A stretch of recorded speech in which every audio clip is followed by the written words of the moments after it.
সুন্দরী গো দোহাই তোমায় মান করো না। না, গতকালই বেশ সব বার করে ফেলেছি। তুমি মুখটা কেন এমন করে আছো পল্টু? সবাই তো ট্যুর বেড়েলে বাবা।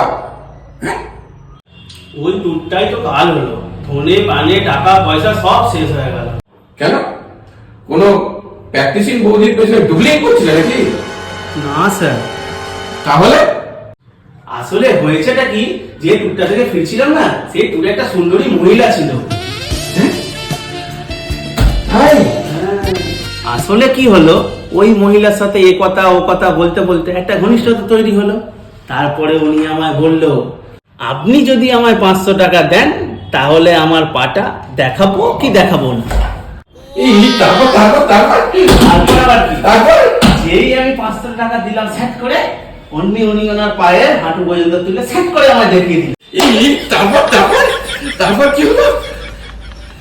এরপরে স্যার উনি আমায় বললেন, আমার সম্প্রতি একটা অ্যাপেন্ডিক্স অপারেশন হয়েছে, আপনি যদি আমায় 2000 টাকা দেন তাহলে আমি আপনার অ্যাপেন্ডিক্সের জায়গাটা দেখাবো। প্লিজ স্যার, প্লিজ প্লিজ, ভেঙে যাবে স্যার, ভেঙে যাবে।